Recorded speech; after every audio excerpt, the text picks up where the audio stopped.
Hey, Megan and Cassie, this is Lara. Can you hear me?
Can you guys hear me in the room? I can't hear you if you guys can hear me.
Hey, Cassie and Megan, just double checking. We're not hearing you guys yet online.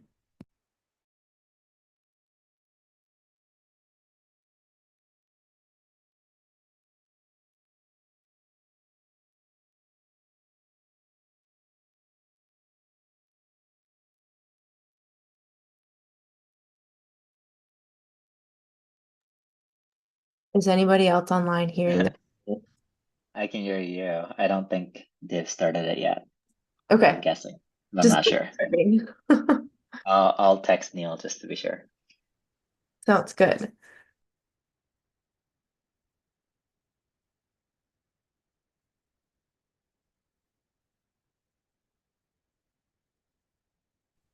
He said that he's in Japan and he said they're getting huge snow every single day.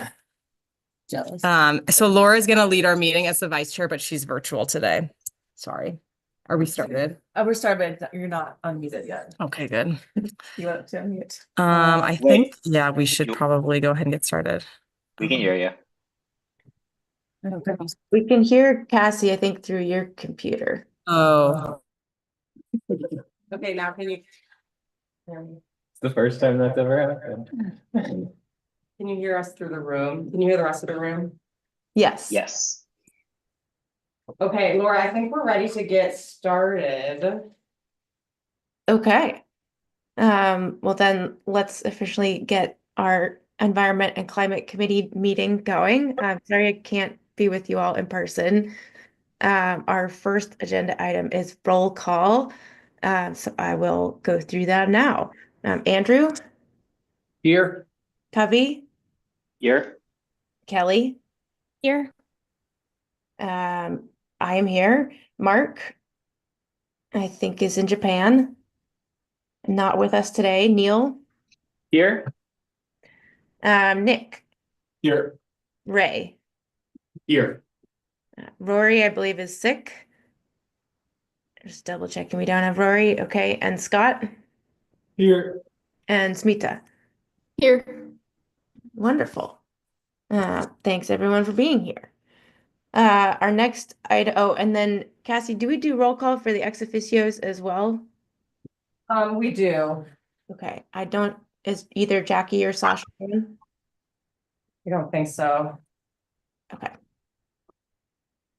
In that case, we can move on to approval of the meeting minutes.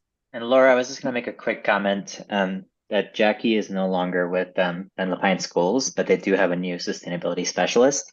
Oh, So I okay. don't know if she's gonna join us in the future or not. And I did, Covey, thank you for flagging that. I did actually receive an email from her this morning, so I will get in touch with the new staff person there. She said she spoke with you, so thank you for connecting her to us. Sure thing. All right. So we'll move on to approval of meeting minutes from the last meeting. Those went out with the meeting materials. Were there any questions or edits on the meeting minutes?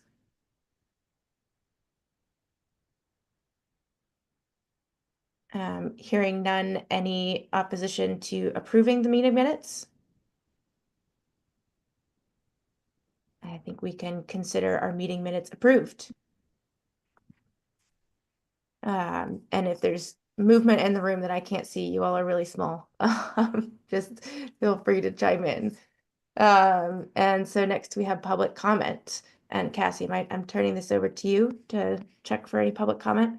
Yep, so we don't have anyone in the room, but we do have some attendees online. So if you are online and you would like to make a public comment, you can click the raise hand button on your Zoom screen, and then we can allow you to make a comment.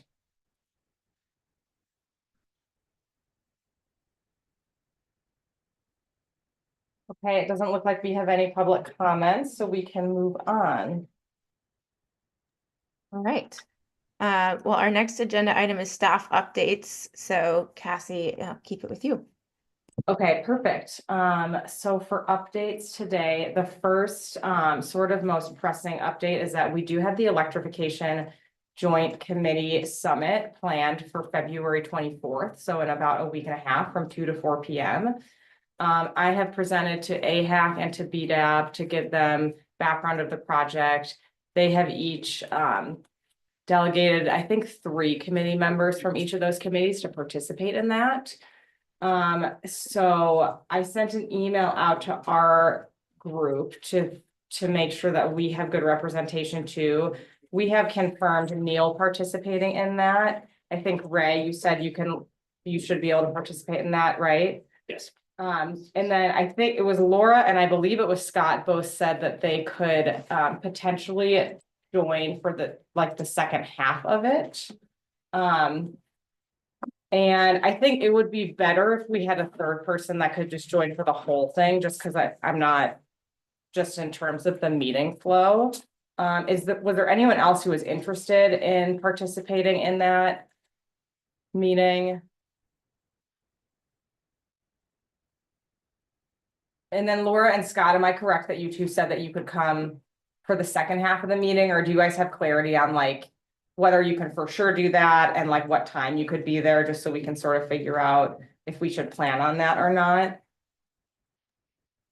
I could join for the second hour virtually. If I was trying to get somewhere in person, I probably wouldn't be there till a little after the top of the hour. What about you, Scott? And I don't know, because it's from a meeting beforehand, so it could be as limited as like the last half hour. So if that doesn't make sense, Cassie, just let me know. Okay. I can be there the whole time, but I don't know how many new members you want versus people with institutional knowledge. Yeah. Well, I guess Neil and Ray, do you guys feel comfortable being the two of you? I know we still need to like have a chat about it to sort of prepare. What do you guys feel most comfortable with having as far as representation for the committee? And maybe Neil, since you're the one that has more knowledge on it, how are you feeling about it? I guess I was gonna say that I'm, the others that were also involved in it aren't available, so we just like do with that what we can, right? And I'm happy to connect before the meeting too, to like talk through a little bit of it with anybody that would want to go. And then I guess whether we have 2 or 3, we've never had one of these super committee meetings. So I don't really know what, if it's like a sticky note exercise where we're whiteboarding stuff, then having a newer member that's hasn't been involved in the process as much might not be as valuable. But if it's something that is more of like discussion topic, group discussion, vote, move on to the next thing, then I think it would be really important for us to have a third. It's gonna be the latter. It's gonna be Okay. primarily sort of an open discussion, so the format will be basically, I'm gonna give a really quick recap of the policy options for everyone. Everyone has heard that presentation now, but just to kind of orient us. Yeah. And then we were planning on allowing space for ECC. So Neil, I assume this would be you to share what your recommendation was, sort of. And again, everyone sort of has been tracking everything, so they know already, but again, just to kind of orient us all together. So give you a couple of minutes to say, this is what we recommended, so that we can sort of like recognize that this is the process that's gone on. This is sort of where we're starting from, is this recommendation that came from the committee. And then we're likely going to share Eric and legal are going to share some direction that they're sort of giving to staff about how they want us to think about creating a work plan. So we'll have a little bit of a staff report in terms of like, okay, we've heard from ECC. This is sort of what we're thinking our next steps. And then it will be pretty much an open discussion to say like, to get their reactions to what the ECC's recommendation was, if it's something that they agree with, if they want to, or if they would, prefer a different approach. And then the information that we share from you all from the staff perspective, which you'll all hear at the same time together in that meeting, it can be all of your reactions to that. Okay.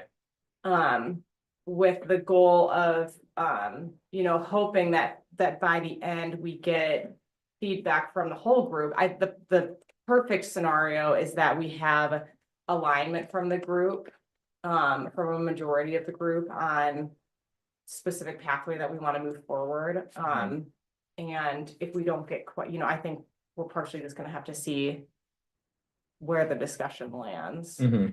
So anyway, it's a discussion. So I do think Yeah. it would be good probably to have at least a third person who's there for the Yeah. majority of the time. Seems like it would be a good idea. Yeah, so if you're willing to Sure. Let's do that, that'd be great. Okay. Maybe after, I sent an email to Ray and Neil to you guys last night about trying to, because I know Neil, you're going out of town, like for all of next week, right?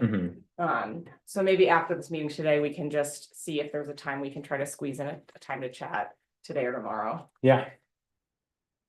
Okay, any questions about the electrification meeting or that topic in general?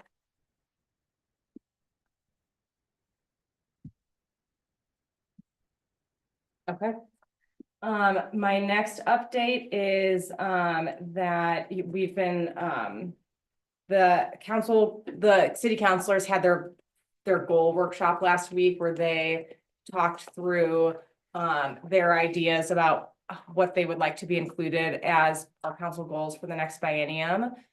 In response, you know, we gave, so since the last meeting, we also had the council advisory committee summit. So Neil shared the input from the ECC. All the other advisory committees did that.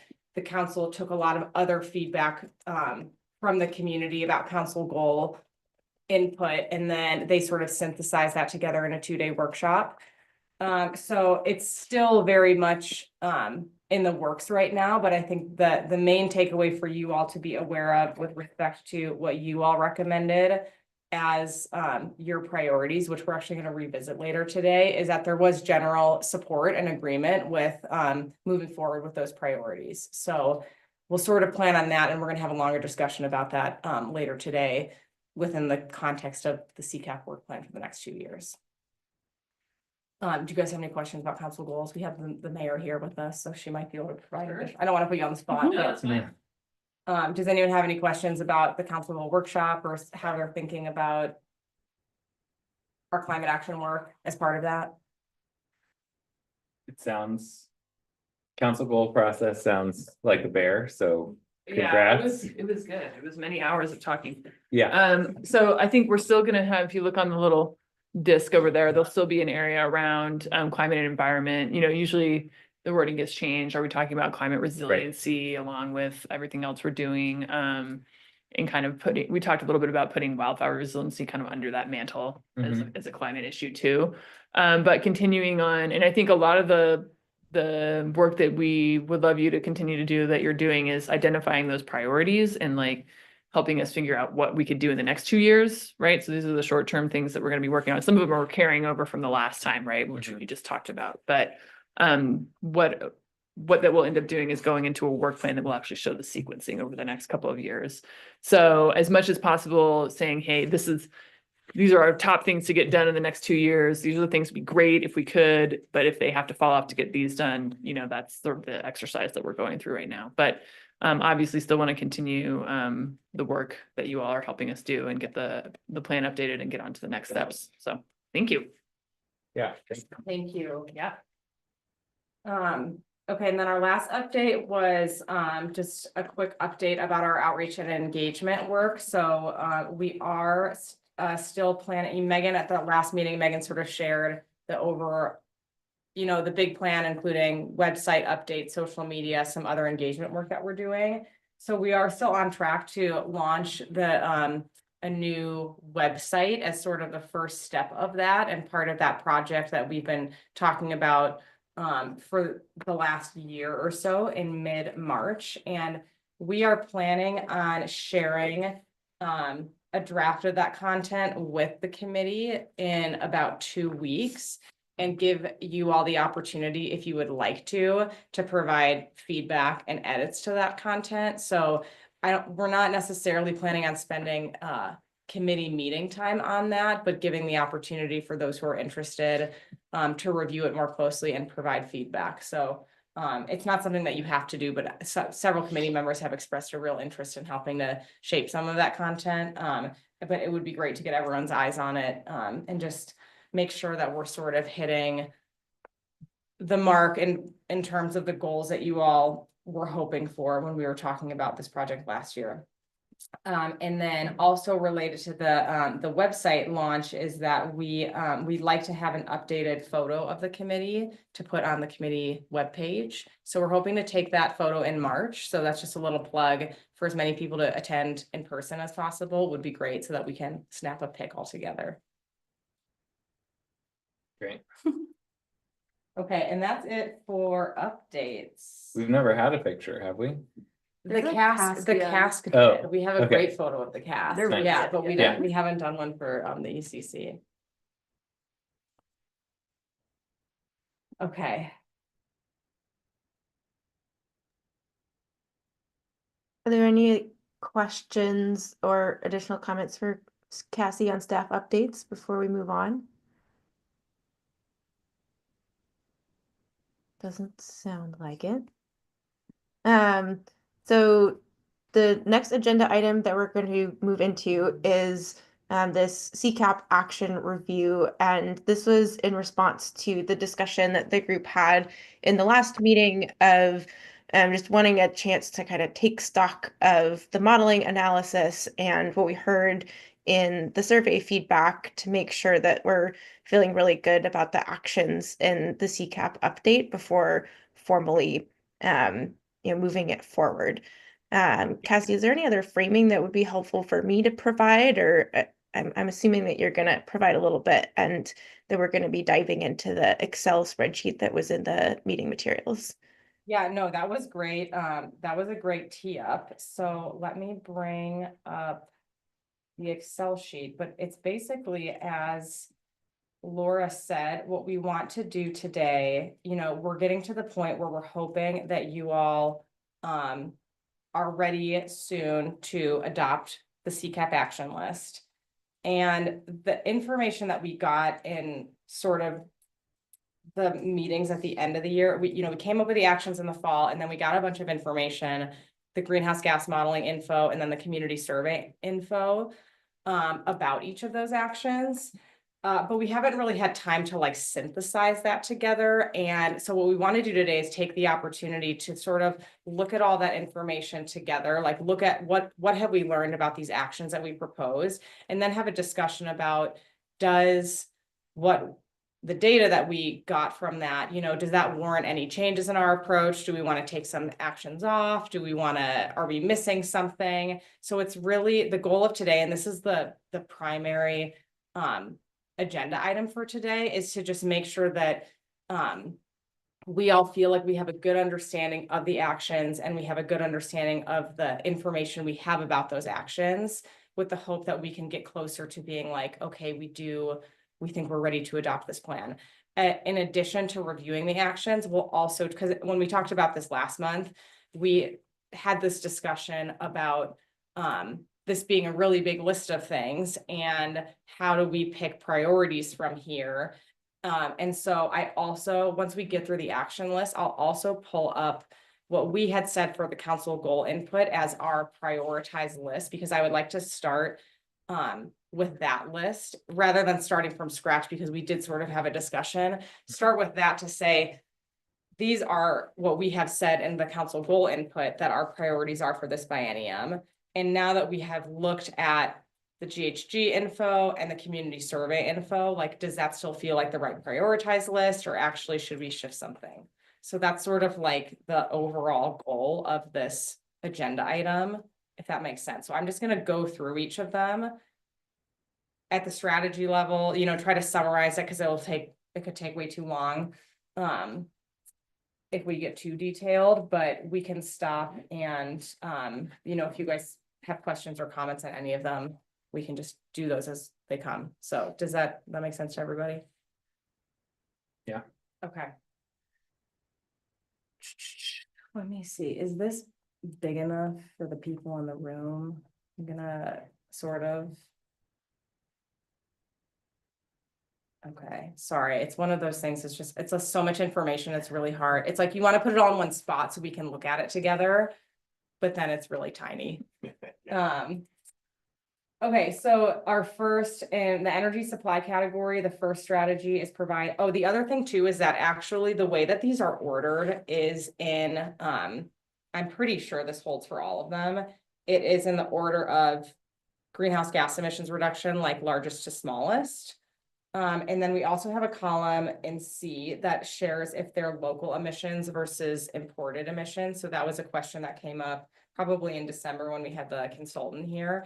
Some of the actions, their emissions reduction comes from like upstream emissions, especially in the waste of materials. And those numbers don't actually count against our goals in the same way because our goals are based on our local emissions. So anyway, that's just additional information that's in here. So the first strategy is provide 100% renewable electricity supply to the community. This one has the largest greenhouse gas emissions impact by far. And the actions under this one really are centered around, because we have state law that says that our investor-owned utilities will be 100% clean by 2040. And our other utility that's not subject to that law is largely clean energy.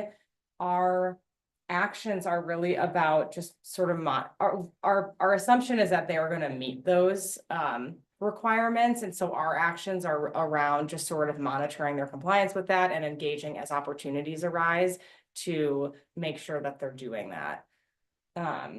So I think in the community survey results column, I won't read all of those, but we have we included some of the takeaways, like some of the common themes that people were sharing sort of relevant to that strategy.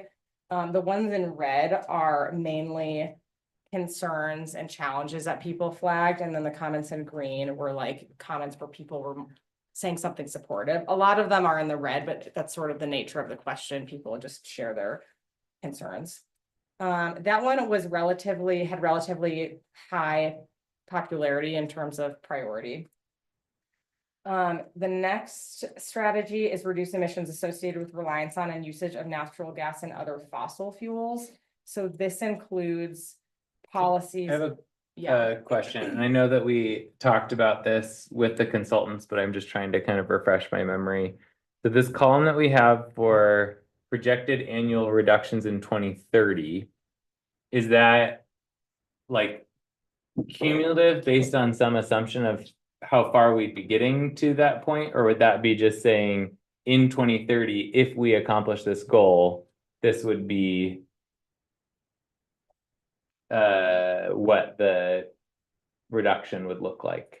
The projected annual. annual reduction in 2030 and 2050 are how much you would reduce in 1 year in 2030. Okay. So it goes up, in a lot of cases, it goes up in 2050 because of like the way things are changing, if that makes sense. So like for this one, for the second strategy, reduce emissions associated with reliance on and usage of natural gas and other fossil fuels, the amount of reduction is higher in 2050 compared to 2030 because the electricity is going to be cleaner in 2050. So it shows that like in 2030, it may have a somewhat modest reduction impact, but in 2050, it's actually going to be a fairly larger impact per year. And then the third column, G, is the cumulative. So that's where it's like over the lifespan. So I tend to focus more on the lifespan of it, since it's sort of the easiest one to conceptualize. Okay. And a quick follow-up.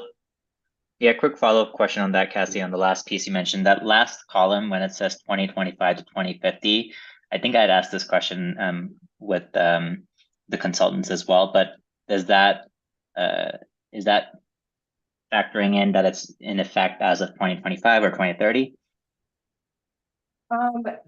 In some cases, it had the strategy starting in 2025, but not all of them. So we would need to dig a little bit deeper into the methods to figure out, but I think they said that almost all of them started by like 2030.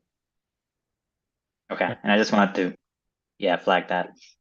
Yeah, I think maybe part of where the question that I was coming from, and maybe part of what Covey's coming from, is just the like still continually wrapping my head around what does prioritizing 2 actions mean when the CCAP was designed to be something that we did everything in the plan.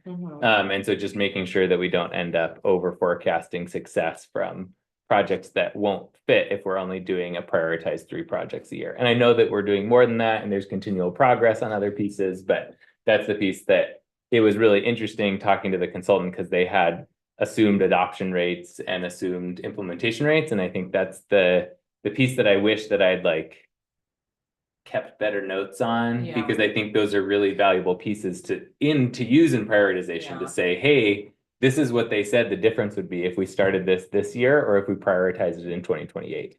Yeah, So it's true. And it's sort of definitely the nature of just greenhouse gas accounting is that there are so many assumptions. Totally. It's a fairly arbitrary measurement. So the way when we talk about that with the consultant, it's really, rather than get hung up on, you know, is it actually 500,000 emissions more? It's most helpful to look at the cumulative reductions or the annual reductions for the sense of scale. Like it might be 710 per year in 2050. It might be double that. It might be half of that, but we know it's going to be a lot more than, you know, down here, lead by example by decarbonizing city facilities. Right. So that's the most useful way to work with these numbers, because you'll never get the answers that we're hoping for. Yeah, but I also think there's a valuable narrative, like you said, in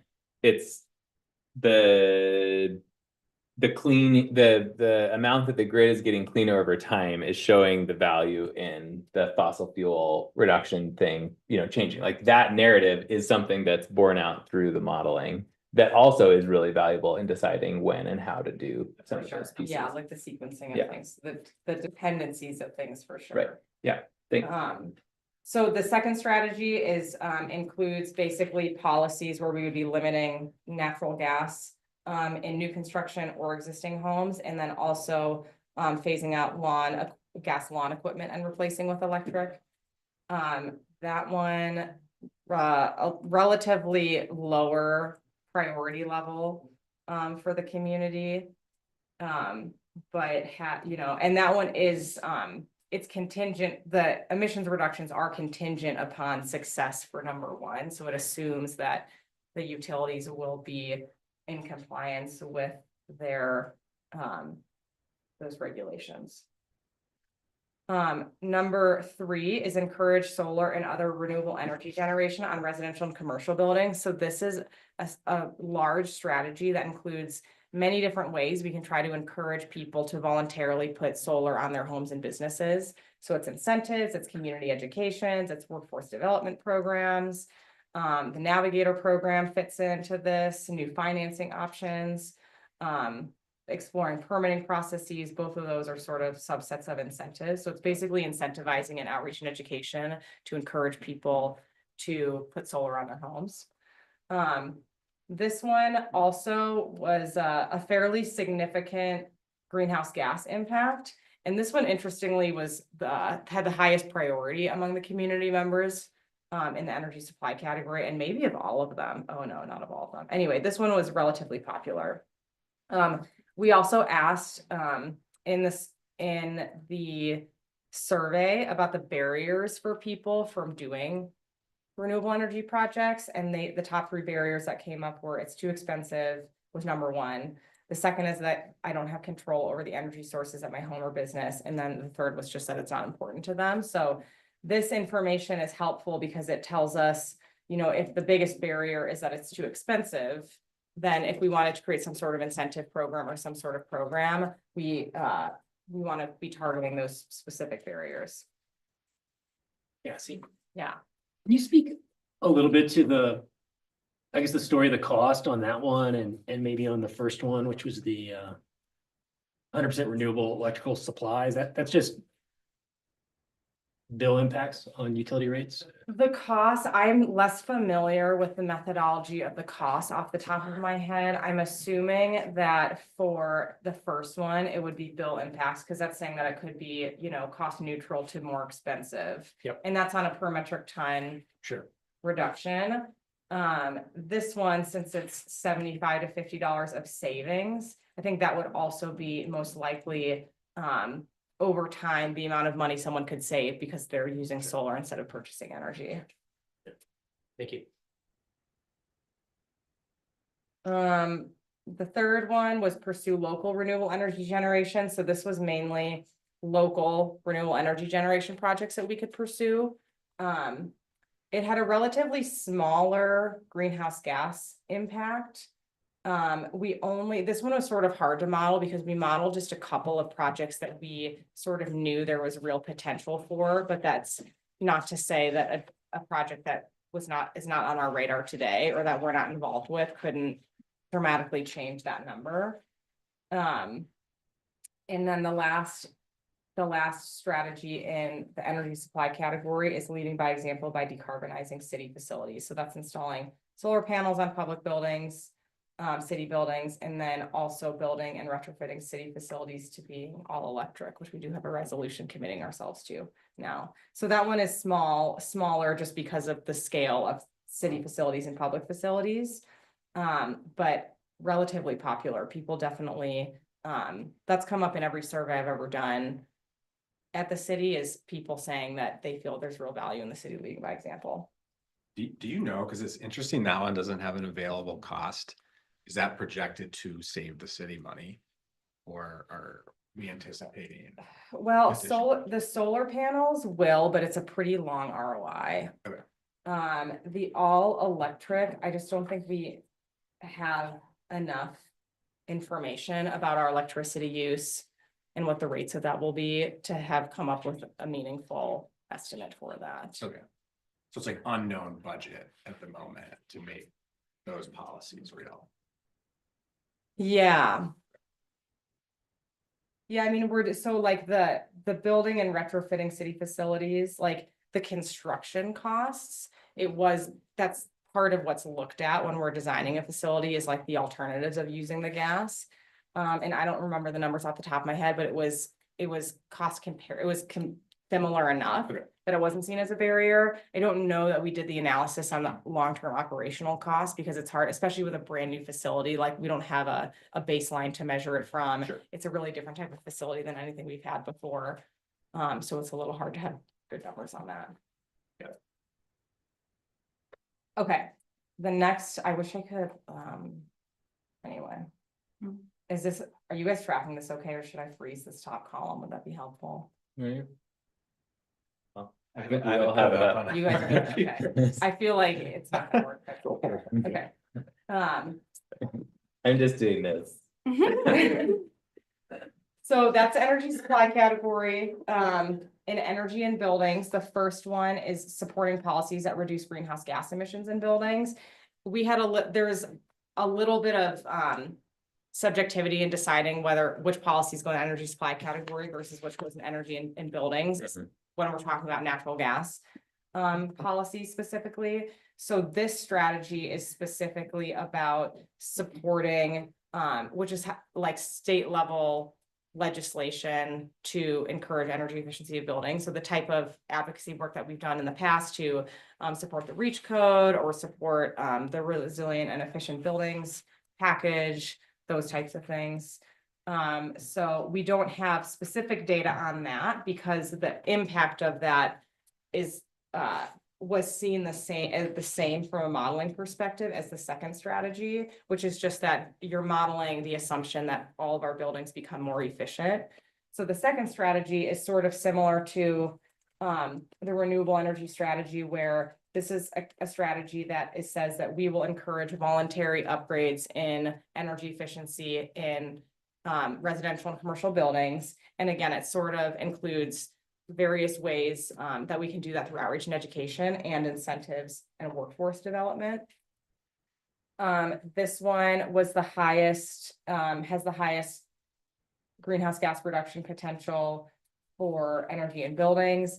This one, I think, was the one that had the highest level of overall support. So that's good to know that there was definitely interest in the community and ways that we can support them making efficiency upgrades. So, and we did also ask them if there were particular energy efficiency upgrades that they would be the most interested in.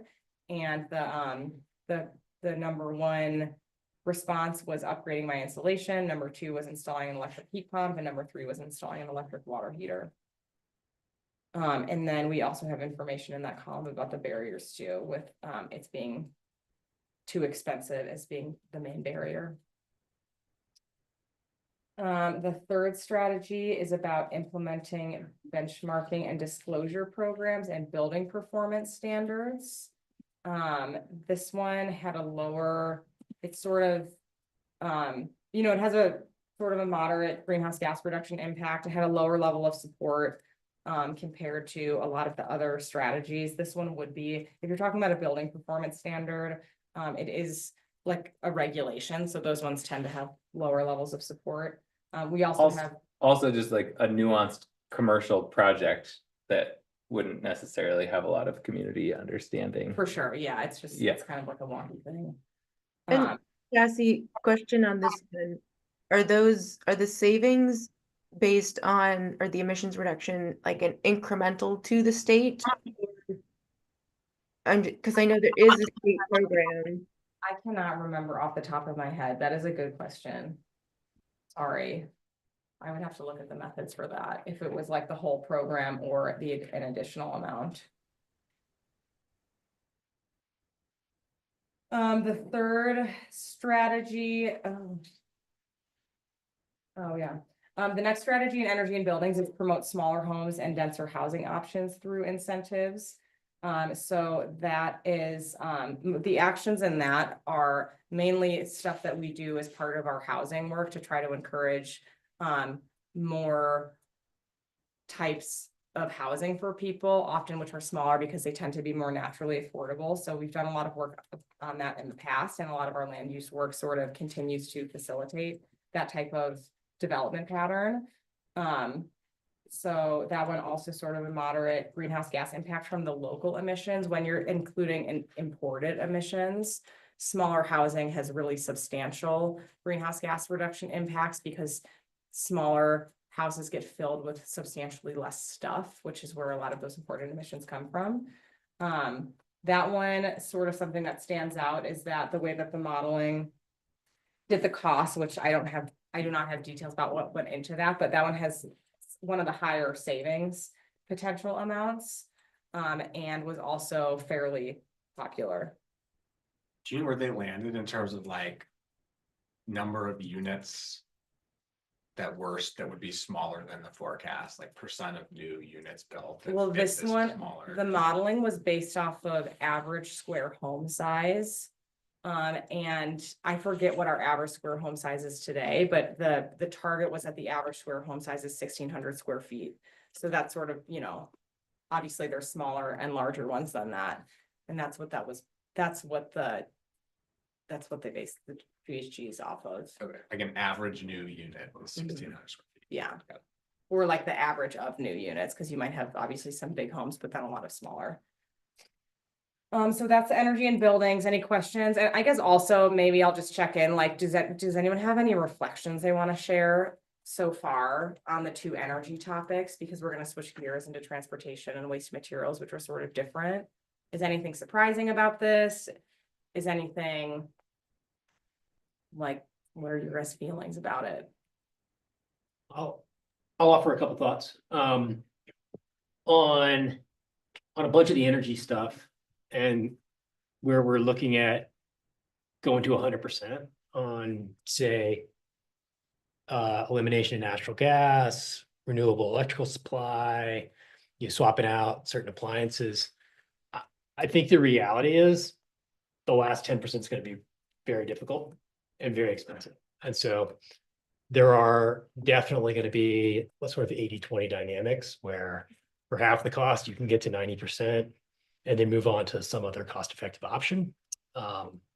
And so I just wanted to mention that because I get a little nervous when I see 100%, because you're potentially signing up for, installing twice as much heat pump capacity as you need so that you're good to go all electric yesterday, when that's the coldest, day of the year. So I think there's probably some pragmatic opportunities to get almost the same reduction at much less cost, which in a resource constrained environment is probably a good move. Yeah, that's a really good comment. And it's true. I know that like our modeling for the electrification ones, it did assume 100% adoption for buildings of all electric. So that is a good comment. But that also was spread out over a long period of time, similar to the targets for the renewable energy, where it's kind of following the model that you're talking about, where you have a clear and guidelines getting up to 80%, and then a much longer timeline from 80 to 100. So I guess just focusing more on the 2030 number than the 2050 number. Yeah, makes sense. So one other, as we're talking, on the Energy Navigator program and sort of the supporting incentive programs and ensuring they get the best adoption, I think that's fantastic. And an idea I've kind of toyed with is whether there is a role for the city to aggregate demand and procure favorable terms on, say, on certain sort of stock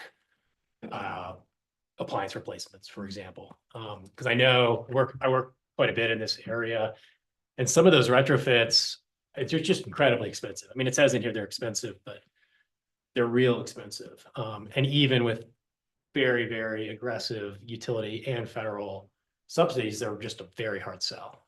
And so I've kind of wondered whether there's something the city can do besides helping people navigate and access those other resources, but to drive costs down and hopefully increase the effectiveness of those efforts. Yeah, that's what we have talked with it. Several cities are doing that, like Yeah. they have like a negotiated price. And we've talked to a few of those cities, and that is a really interesting model that we can definitely look further into. Cool. We were sort of seeing it as like, it felt like a little bit more complicated. It definitely is. But yeah, I think that's something we should explore further for sure within the context of the Navigator program, definitely. Yeah, and I think having some level of navigation is a good step towards that, of knowing a little bit more about the projects and being able to leverage that. But yeah, I've seen cool examples of that too, to really solve some adoption challenges with heat pump water heaters and other And projects. you need the navigation program if you're doing a sort of bulk purchase like that. The navigation is a part of that, because sure. people have to get put into that pipeline. So that's where we've seen them. When we were talking with other cities about their Navigator program, some of them were really oriented around that. In some cases, they offered like additional city funded incentives to like a couple additional $1,000 off of that negotiated price. Yeah. So there's definitely cool models. Yeah, for sure. Yeah. That's a great idea. I mean, there are so many incentives and they are so disorganized, it's almost ridiculous. And it's Yeah. been that way for the whole time I've ever been in this industry. Yeah. And it's like the unsolvable problem, but actually a municipality is really well positioned to solve it, because they're not trying to do it region wide, right? Yeah. The Swiss cheese is just Right. less germane in that context. Just like one more thought that I have, and I'm like a Pacific Power customer, right? So I've seen like the rate increases over the last couple of years are pretty outrageous at this point. And it's going to be like, to your point, it's a tough sell to say, hey, you got to electrify everything in your new house when electricity rates are substantially, increasing much faster than natural gas has been. But I didn't see anything in here about being advocates to the utility commission, the Public Utility Commission, on like making sure that electric rates don't become a big barrier to adoption of this stuff. Was that discussed at all? Like just the cost side of trying to convince people to electrify? I'm really glad you brought that up. It's something, I would say it's not something that I recall us talking about really specifically within the context of us update, like the CCAP update, and when we sort of come up with these actions. It comes up a lot, definitely a lot when I talk with my other counterparts at other cities, and there actually is, I think, a bill in the session right now that's sort of one aspect of rate protection.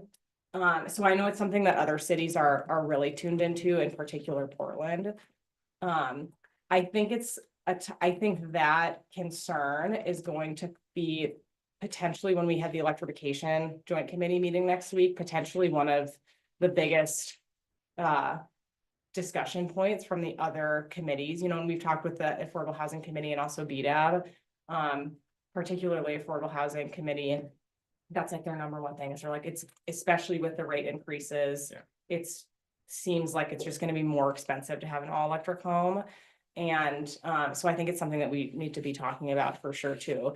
I will think about if there's a way we can refine the action in sort of I think it's something we'll do regardless of if it's reflected in the CCAP, but I'll sort of look through the actions to see, or I don't know if you had any specific ideas of like, it's hard because there's a certain level of like detail that we just don't capture in the strategic plan itself.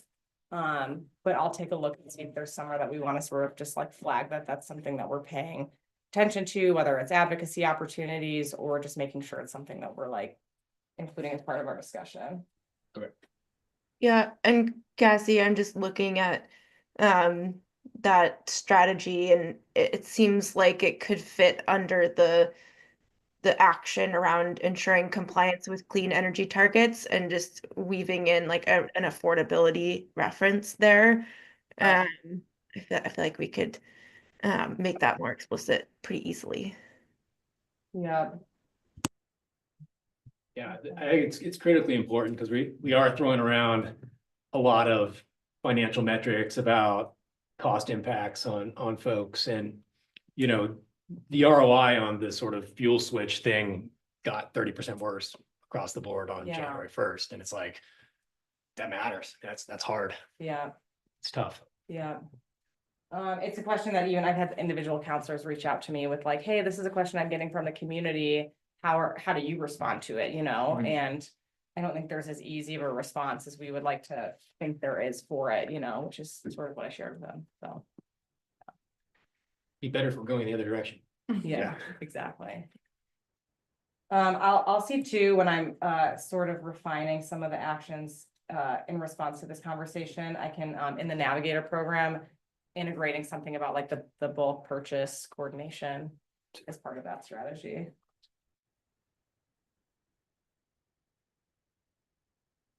Okay, any other reflections on the energy topics before we move on?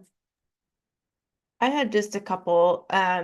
One was just thinking about that benchmarking item, and given the relatively small impact of the local one and knowing that there's a state program ongoing, like that gives me some comfort and kind of deprioritize. I mean, we don't need to take it off, but kind of seeing what unfolds with the state process before trying to invent something at the local level is just interesting to see the data there.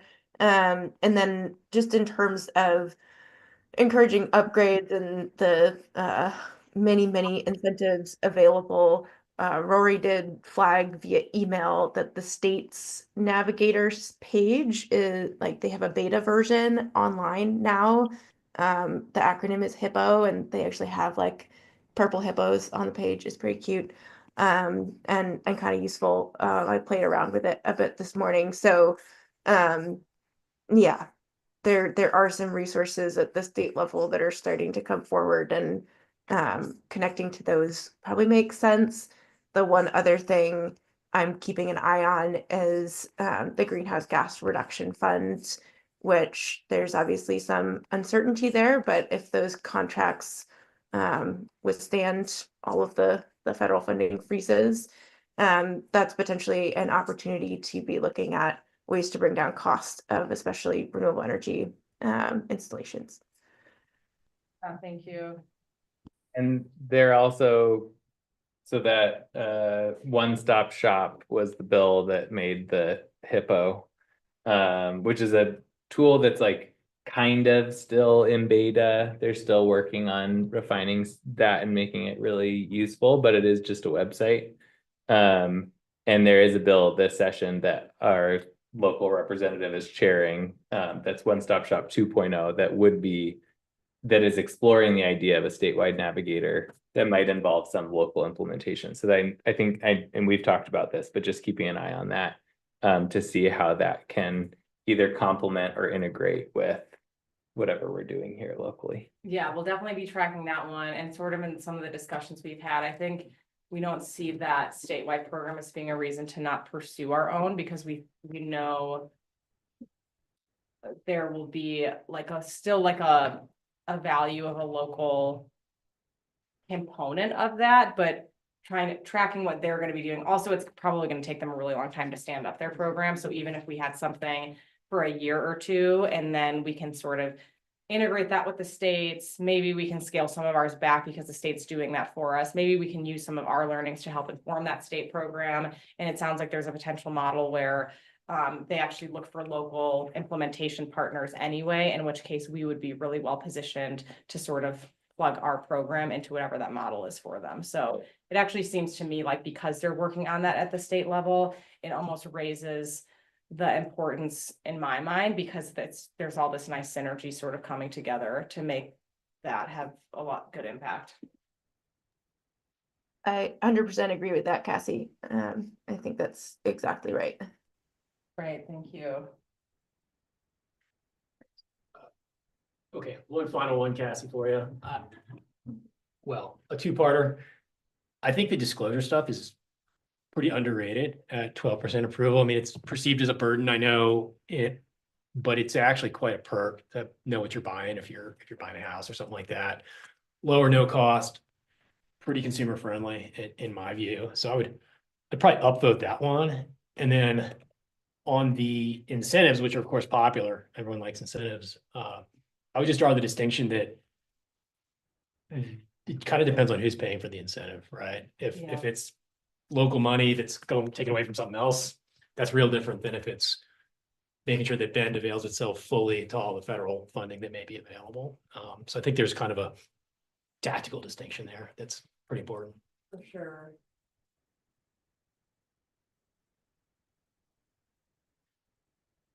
And I think that's going to definitely come into play with our electrification discussion if we sort of go further down the looking at incentivizing. A part of that discussion is going to be like, if it's a cash incentive, where do those funds come from? Right. So yeah. I mean, I think there's some low income programs that fully cover, at least for now, heat pump water heaters, for example. They're just getting off the ground.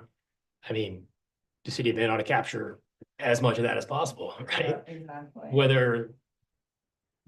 If that is exhausted, they want to self-fund that, it's a totally different story. Right? Yeah, so. Exactly. Was that your two parts? Your second part? That's it. That's I'm gonna just stop talking now. No, that's great. This is all really awesome feedback. So I just welcome any and all. Anything else before we move on to transportation? I would just say that that densification option, that aligns with some of the other city goals. So that might be, upvote to pursue that option, like transportation goals, affordable housing goals. Yeah, that promotes smaller homes and denser housing options. Mm-hmm.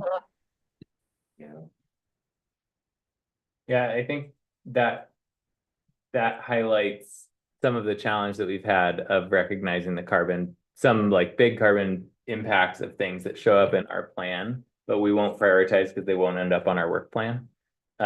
Like building a residential infill project for the city or scoping that out, I don't think would be something that we would prioritize as something our committee does, but just what's the mechanism for us to be able to provide that feedback besides just here's all of our stuff. So that continues to be a question, but I guess also feedback. These are also very important on the climate goals. Good to have them on the list. Yeah. That there's an intersection. Okay. Maybe you're like, it's not our priority because the other committee is helping or it's right in, that's fine. Yeah. Okay, let's move on to waste is next in this one's, because we're on, we're on time.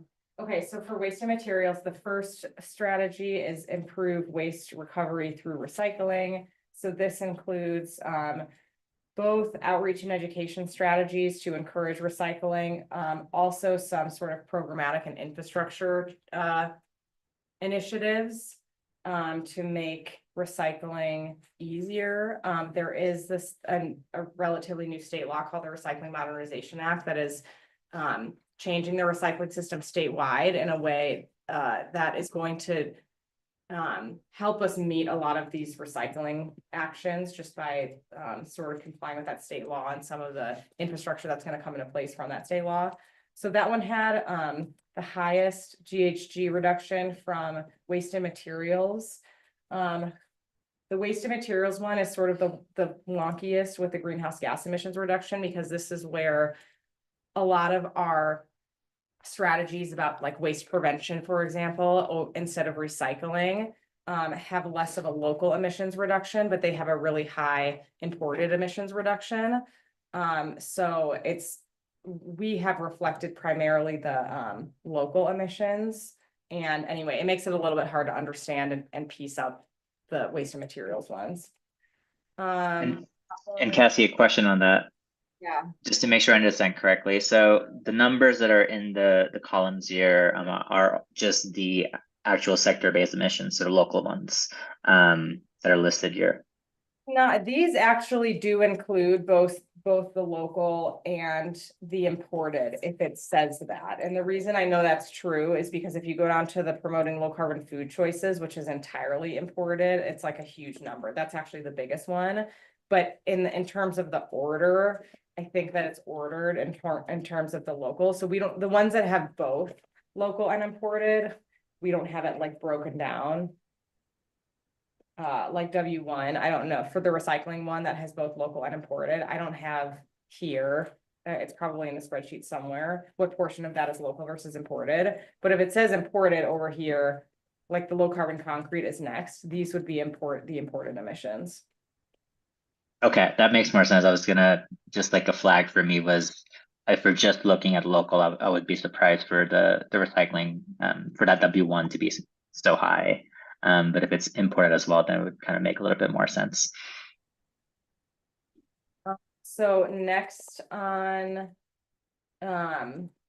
waste and materials is expanding the use of low carbon concrete in city projects and new development.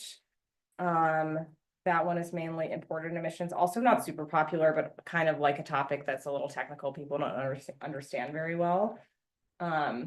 Low carbon concrete generally is actually a little bit less, tends to be less expensive than high carbon concrete because it has a lower amount of cement, which is the expensive part of concrete.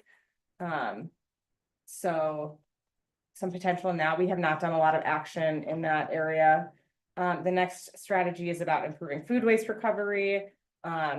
This is, again, outreach and other types of programs we can do to improve food waste recovery. Did you have something, Covey, to add? Yeah, just maybe a quick question on the low carbon concrete. You mentioned it's less expensive. Is there a downside to using it? I think that is a question that we need to understand a little bit better, and is one of the reasons that it's not that easy to just go full bore ahead. I have talked to some people that use these low carbon concrete mixes who say there's no problem, no difference. Well, no one says there's no difference because they act differently. So if you're constructing a project, you have to sort of rethink the way that you do your project. You know, you have certain curing times and things like that, and it's different with the low carbon concrete mixes. So some people have shared that it's not a big deal and they're using it in their projects. Other people have expressed a lot of concern with it. But it's not clear to me if it's mainly concern because it's just different and it's something that can be adapted, or if there's like real concerns like it structurally is not suitable for certain things. I think it's maybe, yeah, anyway. And I think it depends on the application, like buildings where you're building concrete stacked on top of each other tall versus like a sidewalk is different because of the way, like its characteristics. So the city of Got it. Corona did a bunch of pilot projects to get that data for them locally. And since our climate's really different here, our thought was sort of that we should be collecting that data and doing some of those pilots here too. So that we can see how it works here. Got it. Thank you. Okay, so we did food waste recovery, and then the next one is. Sorry, I was going to add something on the food waste recovery real quick too. I just wanted to at least flag this. When I first saw this and I saw recycling have a much larger impact on the food waste recovery, it kind of I was curious about that because food waste is our largest source of waste, and so if we're looking at just local emissions, I think it'll be much higher. And I think especially because composting is so much better than having food waste break down in a landfill and release methane in the process. So I just wanted to flag that that's only looking, it's not comparing apples to apples between the two. Because it's just showing the local where the other one showed local and imported. Correct. And the food waste is like split into three different strategies. This is just the recovery piece. It's not the prevention piece or the low carbon food choices piece. So I just wanted to kind of flag that when you're just looking at the numbers, it looks like recycling has a much larger impact in terms of the higher emissions potential. But I want to make sure that the food waste recovery is not seen as less important because of that number. Yeah, that makes sense. The next one is improve recovery of construction and demolition waste. So in our landfill, we do know that food waste and construction and demolition waste are the two biggest waste streams in there, which is sort of one of the main reasons that these are called out as specific waste streams that we would want to recover. And so anyway, again, just outreach and education and programmatic approaches we can take to help facilitate recovery of those. There's also important infrastructure needs to improve the recovery of those two materials in Deschutes County that we are not the lead on, but we partner with the county on trying to make happen. The next one in waste and materials is encourage waste prevention and reducing consumption through outreach and education. So this is this is all outreach and education specifically targeted at getting people to use less. So it's really the waste prevention part of it. That's why it's all focused on imported emissions. We have another strategy that's encourage food waste prevention through outreach and education. So it's part of the waste prevention, but we had pulled that one out as a separate strategy. And then the last one in waste and materials is promote low carbon food choices. This is a new strategy for this CCAP update.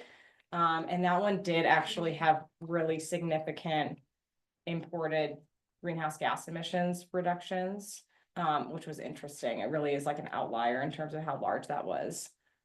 So as far as the ones that have the greatest community support in waste and materials, it was the ones about improving recycling, and then the ones about supporting recovery of food waste and construction and demolition waste. And could I add another note on that, Cassie?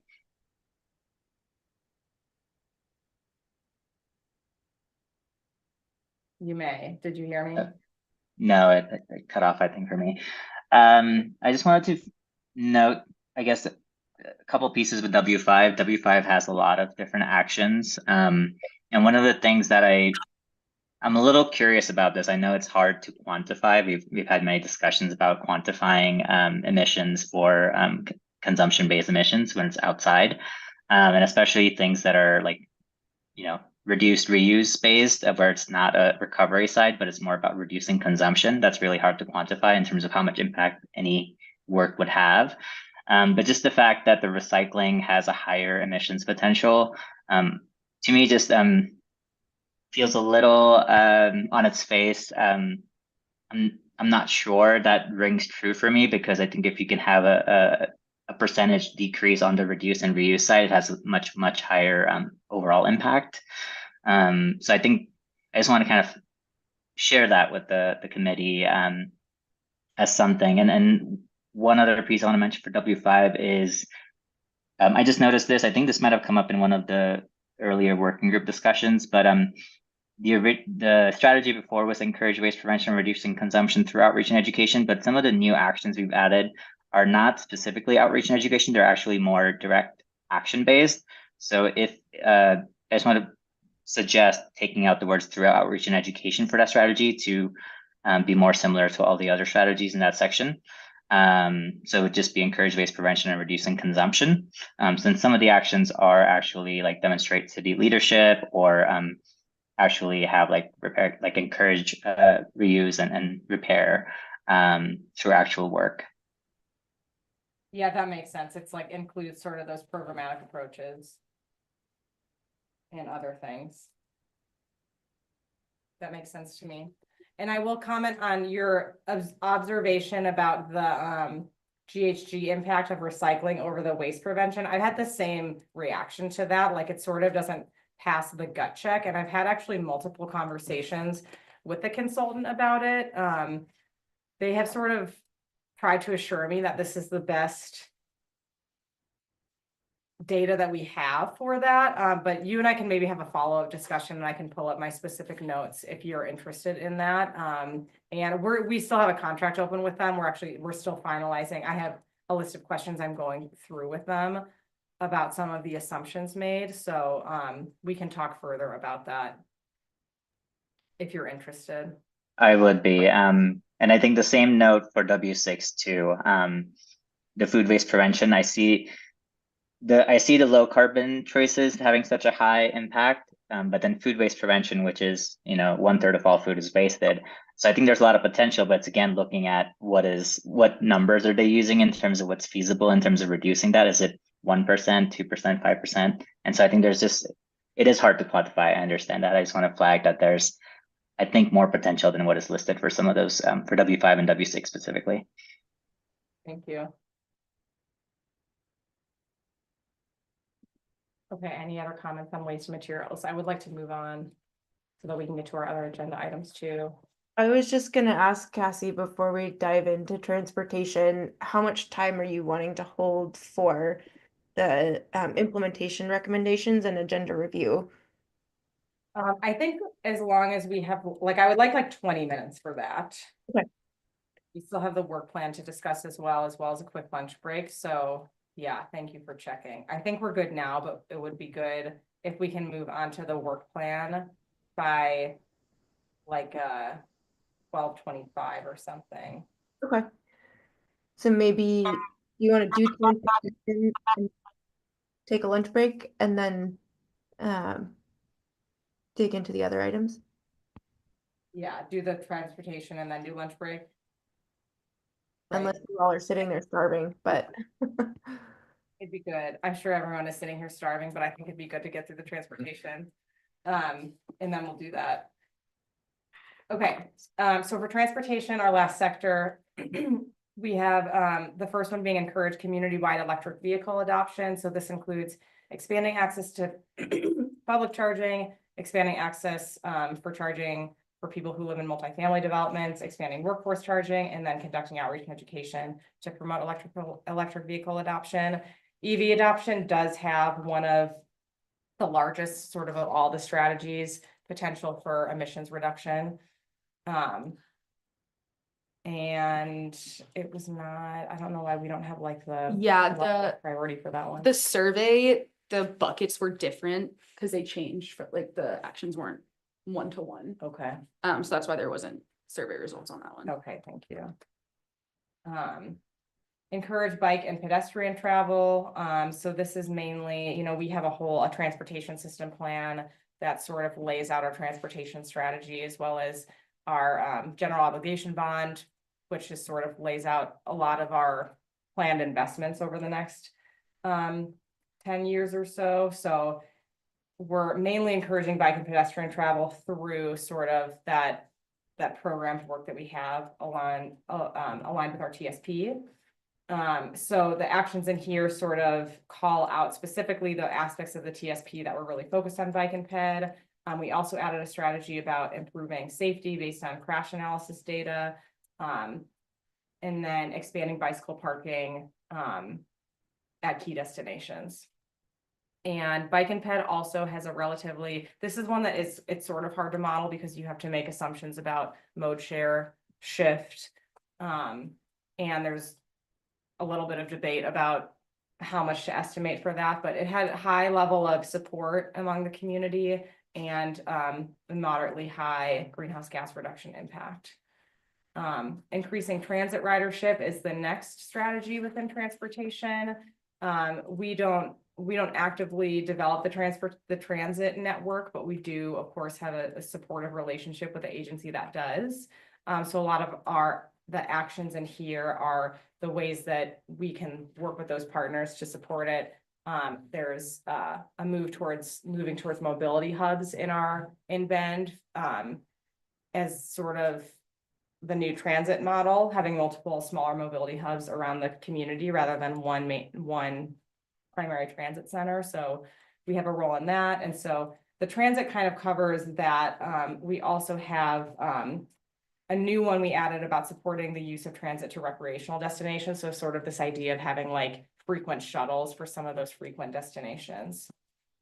The data on transit was one of the hardest ones to model because the hard thing about transit, since we don't have very high ridership in Bend, is that it's hard to see real emissions reductions. And in a lot of cases, if we're adding a lot of transit routes, we're actually not having emissions reductions because you need a lot more people than is sort of practical to assume to use that transit system. So it's hard because there's the chicken and the egg with transit. Like if you build more routes, will that many more people use it? That's not a reason not to do it because there's a lot of other important community benefits to transit beyond just emissions reduction. But this was sort of one of the ones that we spent a lot of time talking about how to best model it, and it was tricky. And there's also not great data source. There were not great data sources that like matched the needs of the model.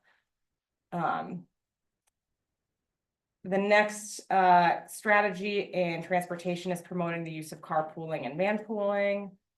So that would be sort of new programs or outreach activities we could take to sort of encourage people to carpool to community events. And then also we could look at doing that, working with employers to do sort of transportation demand management programs with carpooling. That one also had sort of a modest impact, greenhouse gas impact.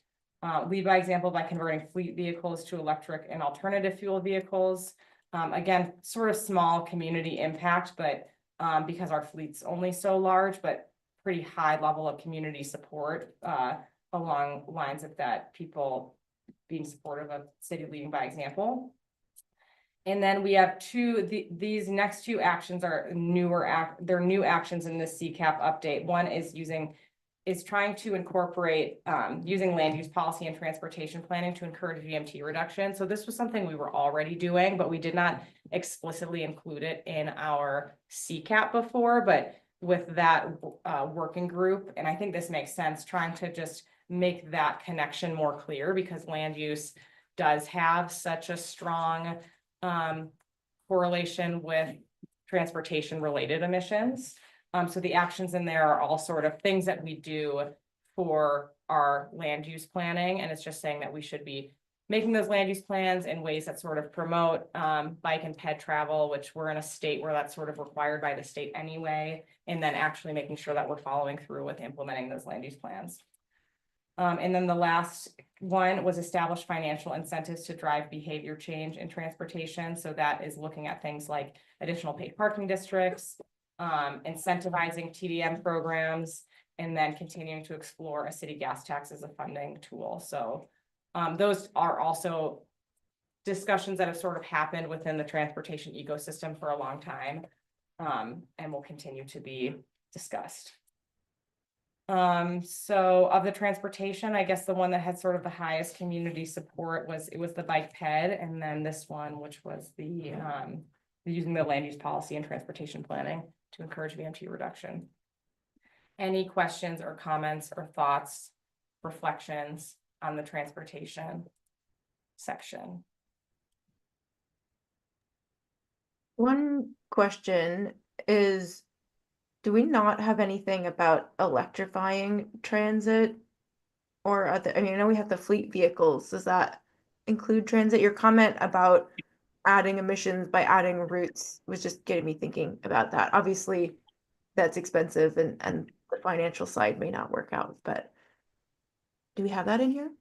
Well, we don't have it specifically because the transit agency very recently did a fleet electrification study and determined that they did not think it was feasible for them to electrify their fleet.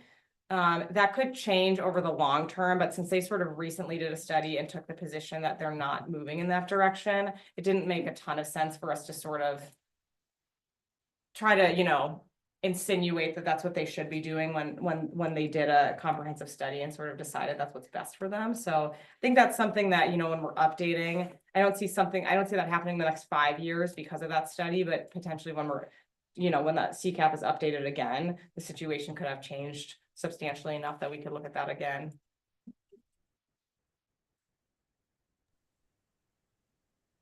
I'll say globally, more than half of transit vehicles have been all electric since 2018. So there's ways to make it work when it is a priority, turns out. In China. Yeah, in China. And we just have, our transit, we struggle to have transit at all in this community. Like transit's a really different conversation than it is, in a city. So it just makes the barriers that much higher.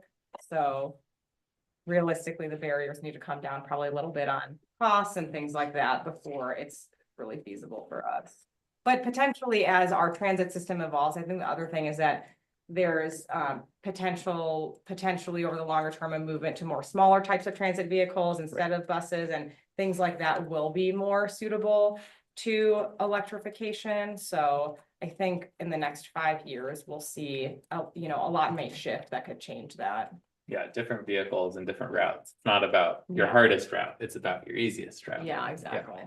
I had a question on the promoting carpooling and van pooling. Does the city participate in the CET van pool program with its staff, or do programs relating to try to I don't think we do the van pool. We do have commute options, like incentive program in place, but I don't think we do the van pool.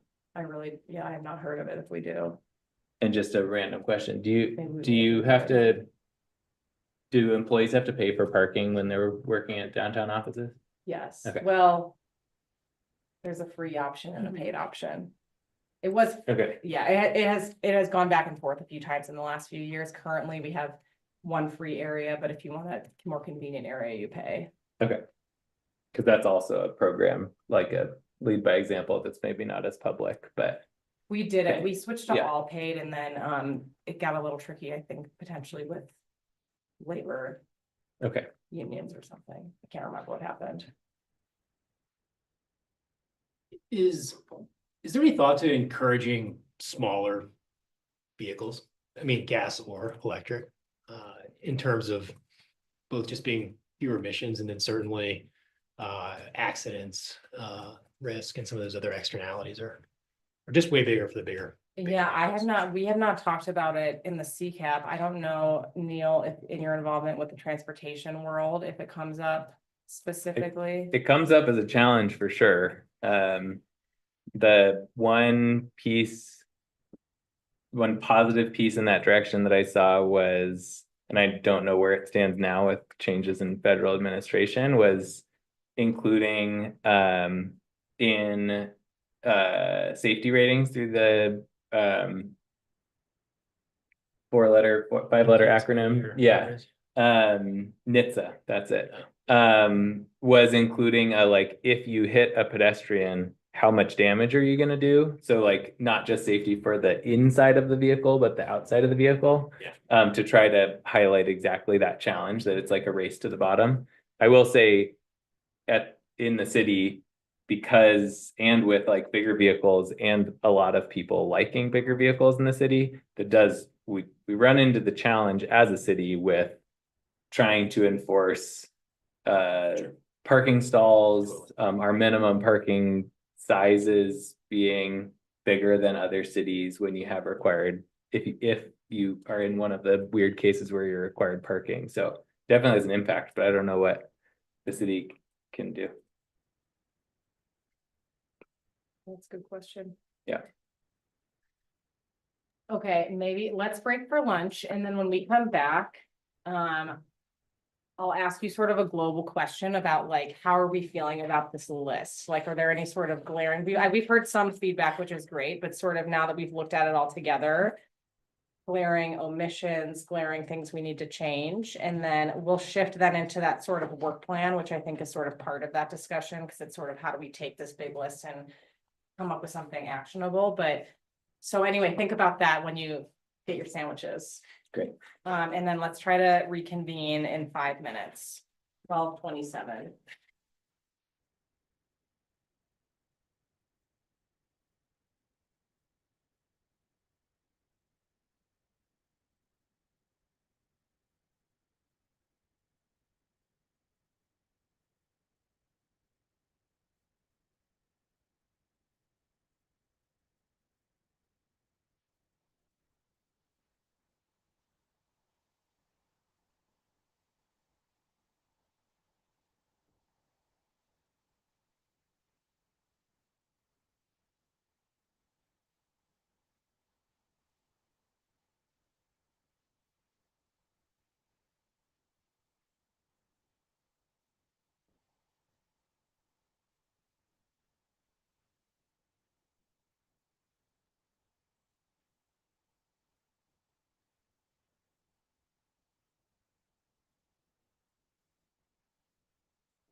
Yeah,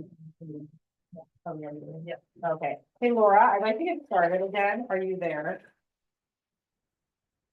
And other online attendees? Yeah, I'm here. Are you ready to start up again? Yeah. Okay.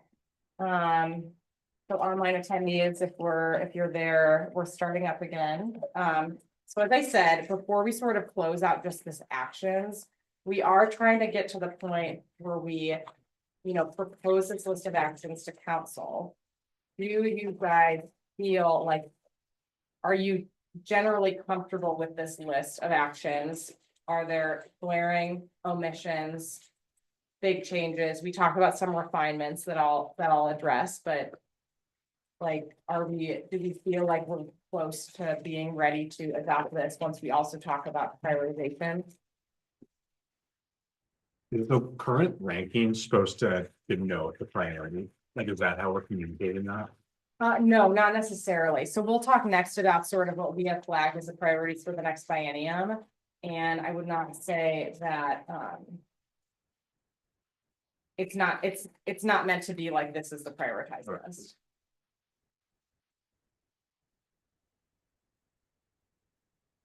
I think as a framework, this is great.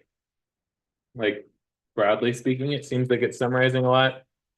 I wonder, like, if this is a final product, if there's value in putting notes, like there were some notes and comments and pieces, like important assumptions that are made in some of those pieces. Like that's the only piece that it seems like from our discussion, or from my perspective, that's maybe missing, but I don't know if that's necessarily helpful or required to move forward with this. But big picture, I think this is a really good summary of where we're at. Okay, that's helpful. Others? I don't know why we wouldn't provide as much information on the rationale behind each as we could. Unless like, format wise, it's not in line with what anybody's expecting or.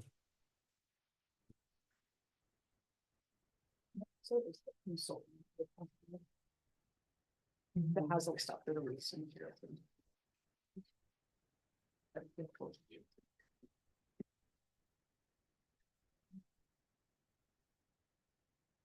Like there's just some.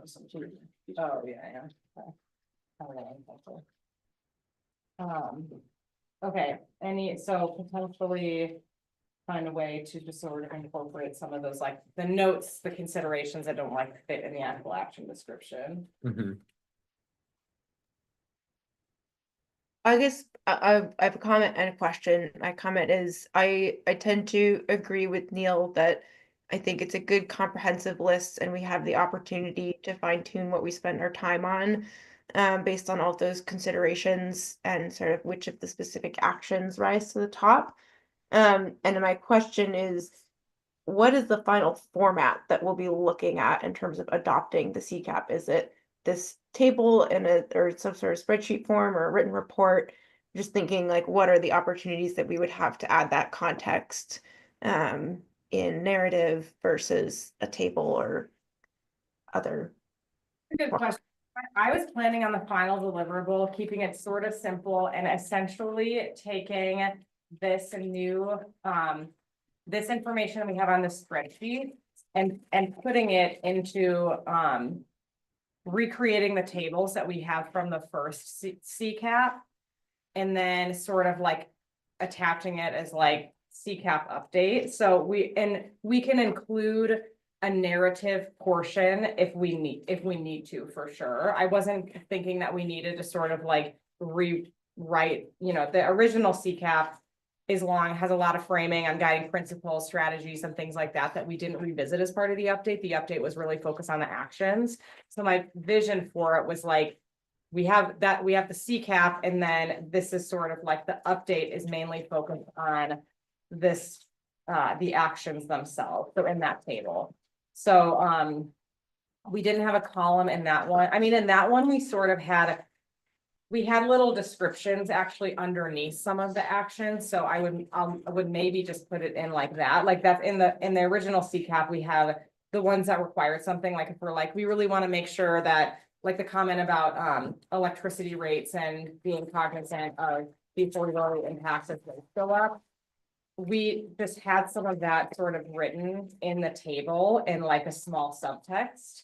So that's probably how I would address that. I have to talk with our communications team about this vision and make sure that it's something that works for them. It's been a while since we've talked about it, but yeah. That's helpful. And yeah, I definitely don't want to get into rewriting a full report. But I think depending on the feedback that you get, a simple 1 to 3 page cover memo could also be an option if the formatting just doesn't work out to put all the context we want to have in there. Exactly. Any other big picture thoughts?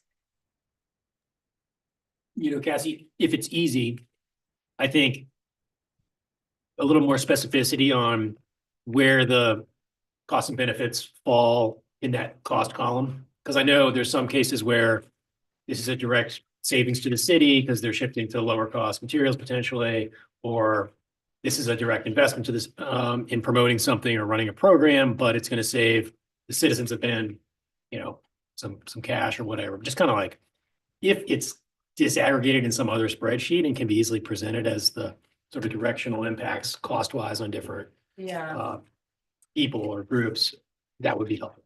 Okay. And one thing that I have is like a methods.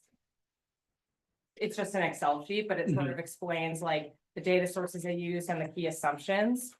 That's something I'm still working on with our consultant team on, because I had a lot of questions when I reviewed that. So some of it is in there, but I'll talk with them. I'm pretty sure that generally speaking, the costs, the range of savings is meant to be like community savings, so not on the city itself. But I would want to double check that. Like when we look at something, for example, and I'm trying to remember like the fleet, like electrifying our own city fleet, because that would have more of a city. It's like a direct cost. Yeah. Direct cost. So anyway, I'll look through that and make sure that or even just clarify, hey, this is all cost to all people in the city. Yeah. That would be helpful. Right, because here it's like lead by example by converting fleet. So for this fleet one, you can see that this must be city cost, because it's like community members are not potentially going to save $200. So that is a really good clarification that I'll figure out how we can sort of notate that. Because it doesn't look like it's consistent across all the actions.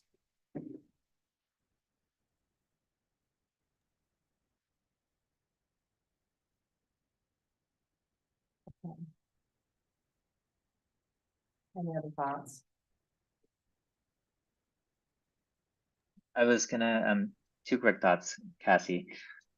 One is, these are both for this section, for the waste material section as a whole. And one is one we've talked about quite a bit, especially from the previous CCAP, there was a specific language saying that the goal would be in the future to try and see if we could move more towards a focus on the scope 3 side. And I know there's still challenges with that. But I do wonder again, if we can call that out for like the next update, just as a continue to kind of see what best practices are. So that we can continue to kind of incorporate the total impact of the waste material side, especially the consumption side, more accurately. And then the second thought is connected to that, which is, yeah, I'm glad. I'm happy to talk more. I know you mentioned about your gut check on the recycling action having a larger impact than some of the other actions on that list. So I'm happy to talk more about that and learn a little bit more about how they came up with those numbers, or what assumptions that's based on. But one just like larger piece I wanted to maybe suggest and see what the rest of the committee thinks is kind of changing, instead of calling it waste materials, calling it materials and waste. And I think it would just kind of signify that shift from kind of looking at the downstream impacts, which are only about 1 to 2% of the sector-based emissions, to the upstream impacts, which from the consumption-based emission side can be about half of all emissions. And so we're still kind of keeping the same scope, but we're just shifting the focus in the material space to look at more of the material side and then the waste secondary. Yeah, I don't have any problem with that change. Is that a change people are comfortable with? Materials and waste instead of waste and materials. Okay. Covey, on your first comment, if you could bring that back when our last agenda item, which we should move on so we can get to our whole agenda. That was like one of the types of ideas that I wanted to discuss as part of those general CCAP recommendations outside of the actions, if that makes sense. So if you could hold that and bring it up then, that would be great. Okay, I would like to move on. I'm gonna pull up my slide deck again because I wanted to, so at our last meeting, we talked a lot about, this is a big list. You know, and we've heard from the council too, they really want the committee's help prioritizing and sort of shaping a more specific work plan. And when we gave, I would recommend that when we come up with work plans, we always do that sort of as part of the council goal process so that we can make sure our work plans are aligned with the council goals. And we sort of talked about this last month, but the main benefit of that being that when we have activities that you want the committee to do, we need to make sure that the council has capacity to engage in those initiatives and that the rest of our staff, even outside of just myself, have the capacity to engage in those initiatives. And we really do all of that through our council goal work plan. It's very hard to do initiatives outside of that framework.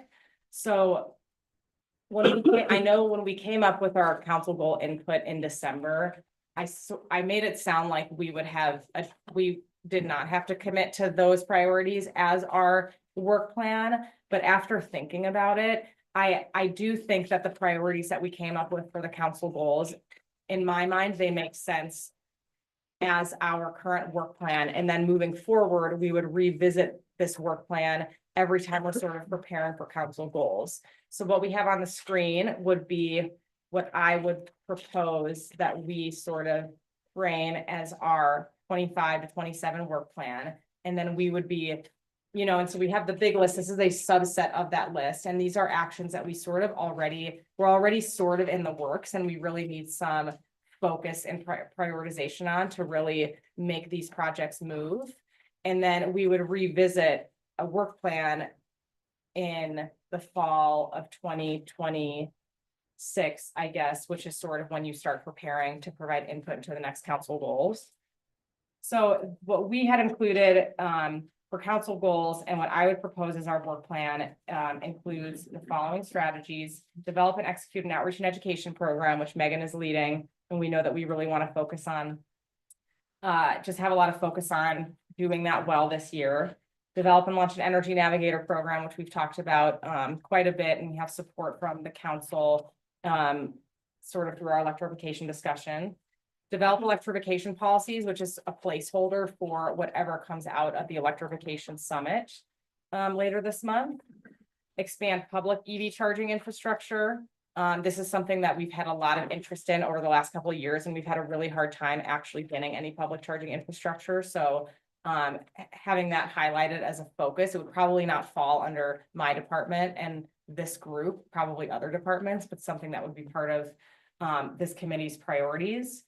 Promoting waste prevention and reuse. The waste and materials group, the materials and waste group has some specific ideas about programs that they would like to see us support this biennium.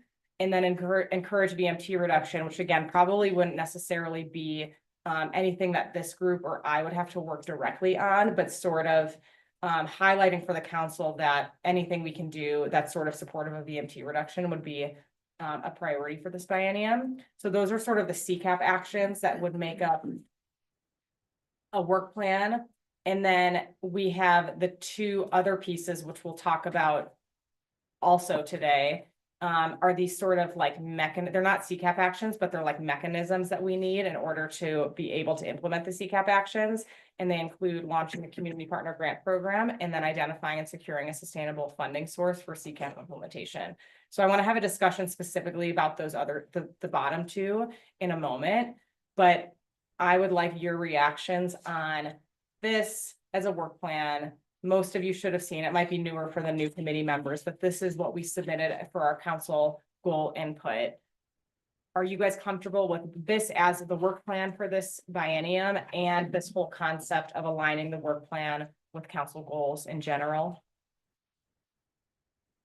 I am, remind me how many charging stations we have now currently that are public? I don't know that number off the top of my head. The city, it's ones that the city like owns or has sort of like helped, facilitate. We only have the ones in the parking garage.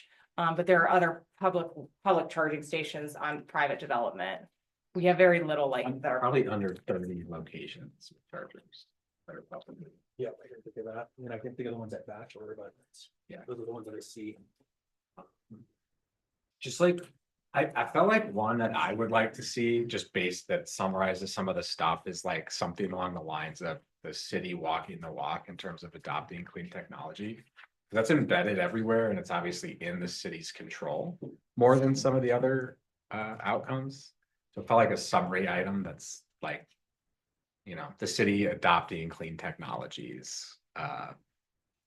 And would that include both like renewable energy and Yeah, the electrifying the solar, fleet? the electrification of buildings, the electrification of vehicles, the serving low carbon food at city, like just all the stuff that's like the city is the only thing that needs to act. Yeah, I think we can easily add that because we have quite a few commitments that I guess I hadn't highlighted as part of this list, but it wouldn't actually add additional load with our Juniper Ridge Public Works campus being all electric and hopefully net zero, electrifying our fleet. We're doing a couple, hopefully these big in conduit hydro projects. So I think that aligns really well with a lot of the work that we're doing.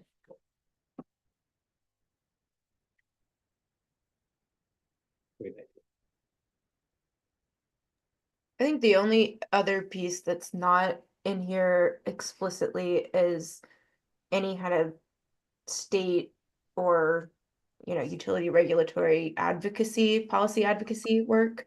And that might be okay. We might be deciding we want to lean into kind of getting things moving on the ground. That's our focus for this period right now. But just since like there were a few policy pieces that came up and the question around, how are we sort of keeping an eye on utility affordability? Those might require some policy engagement. And I guess I'm just curious for a gut check from the group of like, do we want to make space for that, or are we kind of okay setting that aside and being more opportunistic about it? And yeah, I think the one thing that I'll add is I think we do that. It's sort of hard because it's not like the council goals are every single thing that we do. So a lot of that stuff, it's sort of like tracking what's going on, engaging as appropriate, is part of just. Speak to that a little bit, yeah. Yeah.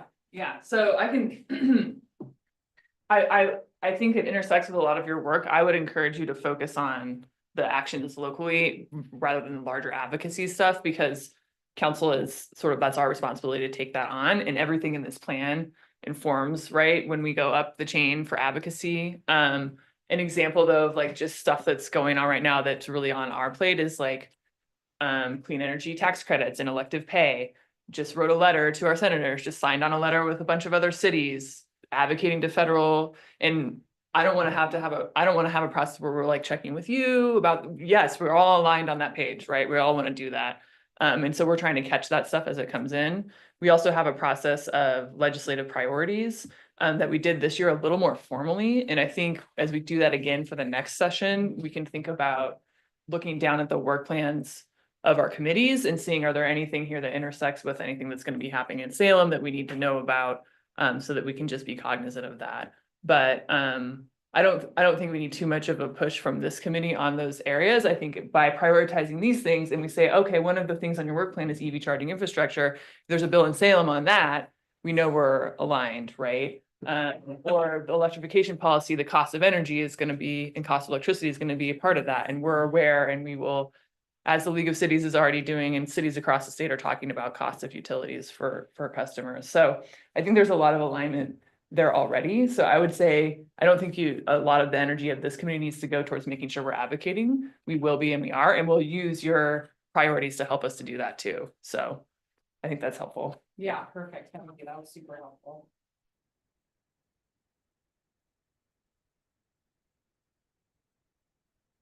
Any other thoughts? I will just add that I like having the alignment for the next 2 years. So I'm in favor of that. The one piece that, and I brought this up during the working group meeting too, I believe, when we decided on what the waste materials and waste group would choose as a priority. And the promote waste prevention and reuse, I think it works, but it feels so vague and broad. And I wonder if having it be a little bit more specific, like implement a waste prevention and reuse program, would be a better way to like specify something for the next 2 years that we can feel like we accomplished something in 2 years. So that's my one suggestion, just for our internal purposes. I know the council goals are already adopted, but at least internally. They're not already adopted, actually, so we do have a little bit of flexibility. Okay. Yeah, let me think about that, but just making that a little bit more actionable. Yeah, and the other reason I was thinking that is that we've taken out outreach and education program already. So if we're not doing outreach and education and we're trying to promote waste prevention and reuse, I think it would be some kind of program. And that's what I think the working group has discussed in the past as well. But I also want them to be able to chime in if they have any thoughts on that. I saw Smita come on camera. I was thinking the same thing, could be in rephrasing it, and maybe for all of these items to kind of phrase it in terms of what the committee is going to do. Unless this is intended to be more of a broader work plan, but if it's specific for the committee, then phrase each item in terms of what the outcome is for the committee or the deliverable. Yeah, and I think for now, what we need to do first is just include, because when we go share with the council the update and recommend the update, we'll want to share with them, these are the priorities of this update for this biennium. So I think at this point, keeping it, it can be broader than just the committee's work, which is why, you know, we've talked about things like VMT reduction might not have a super direct role for this committee, but as the mayor said earlier in this meeting, it's helpful for them to hear that so that they can start to see where there's alignment, like, oh, it's a priority for the Environment and Climate Committee that we encourage VMT reduction. We've also heard that from this other group. And so it's like, you know, you can start to reinforce where there's alignment between different initiatives. So I think for now, keeping it like this, and then maybe after we get the plan adopted and the council agreeing like, yeah, this is what we want to do, we can sort of like map out for ourselves, like, okay, what does our actual work plan mean? So I know I call it a work plan, but meant to be more like priority initiatives. Does that make sense? Yeah, and it would be good to get feedback from the council on this is what the council will do for each of these items, and then this is what they would like the CCAP committee to do.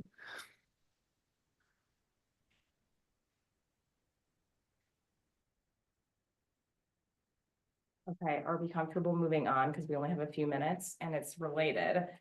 The last thing I wanted to talk about was these last two recommendations. And the way that I have been seeing these is that we have the CCAP actions. We have these two pieces, which are like these mechanisms, like I just said, to sort of make the actions go. So when we bring the CCAP update to the council, I was thinking it would be a good idea to say, here's the CCAP update, here are our actions, but here are these other recommendations that sort of come as part of this package. We did this in the first CCAP. In the first CCAP, that recommendation included establish the Environment and Climate Committee. So it was sort of like, in order for us to have success, these are like the things that we need. So the two things that I've talked about with this group, I've talked about with the council in their stewardship subcommittee, are one, to establish a permanent and sustainable funding source. So that would be some baseline funding that we have to actually put towards our climate action programs. And then the second one is to create a community partner grant program. This is specifically to help us. We have long had actions in the plan that we sort of called out that we wanted community partners to be the primary implementation partner, the implementer of the action, but we've never had a real way to facilitate that in a meaningful way.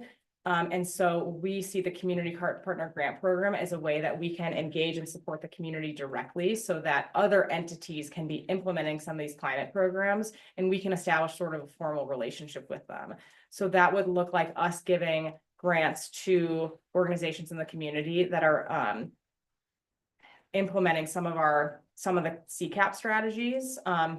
What that program looks like is something that I would plan on coming back to you guys about to talk through in more detail as soon as next month. But I wanted your feedback on if you guys are comfortable sort of recommending these as part of the package to council. They've heard both of these things and they have expressed general support. They haven't had a formal discussion on them, so these will not be surprises to them. If you guys agree with these two, would like to bring them forward as part of your recommendation, and then since we're short on time, I'm curious if you guys have other kinds of this type of recommendation where it's not a specific CCAP action, but it's sort of this like implementation recommendation or something else. You know, if this is our chance to go to the council and say, this is what we want to recommend to you. Are there other types of things that you want us to be talking about with them? So let's start first on if you guys agree with these two recommendations, or if you guys have questions about them. I see a thumbs up. Cassie, quick question on number 2. Ideally, do you envision as like new city revenue that funds it, or as pass-through funds that are coming from somewhere else? No, this would be, this would be funded through number 1, that new funding source. So that's an important clarification, is that it's contingent upon getting that funding source. We were allocated some funds to do a pilot version of this program. So we can likely, regardless of number 1, we could likely move forward with the pilot program. I need to check back in on that because it's been a little while since we've talked about it. But it would just be one time. And then, so if it was something we wanted to do on an ongoing basis, we need that funding source. And I envision the ECC having an important role in helping to review applications and makes those funding recommendations.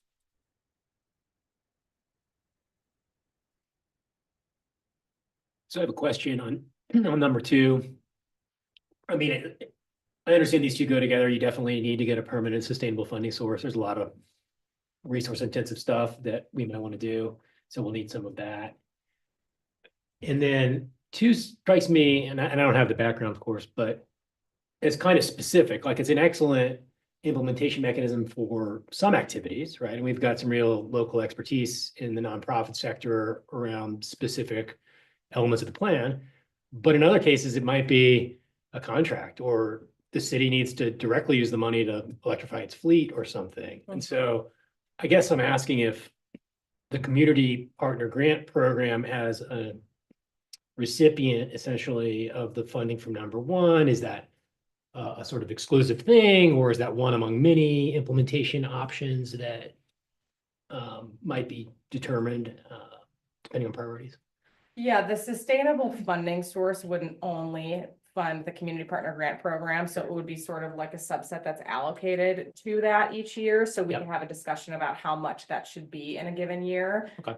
And then certain things are funded not through this budget, like something like electrifying the fleet, you know, that happens through the budget that we have as we make fleet upgrades and things like that. So when we look through, but it's true that in some cases we would directly contract for a service as opposed to doing something for the community partner grant program. So those would be funds that would be outside of that community partner grant program. I would need to talk with legal and or potentially if the council wanted to. I don't know if like if say we did say it's 100,000 per year, the community partner grant program, if we would have the flexibility in a given year, like, oh, actually, we only want to do 50K this year because we have this other need. That would be something that probably would be specified in the document, you know, the resolution and things that create that program.